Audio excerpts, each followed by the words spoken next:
National Weather Service in San Diego has issued a flash flood warning for San Bernardino County in Southern California until 7:15 p.m. PDT.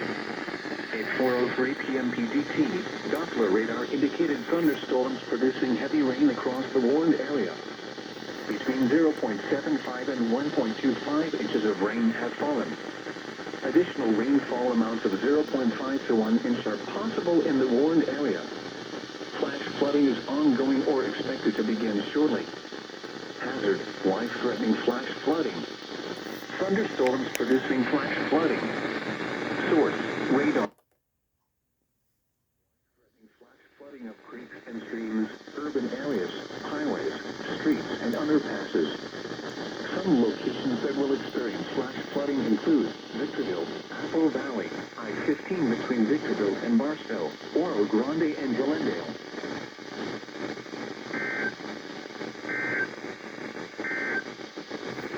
Flash flood warning.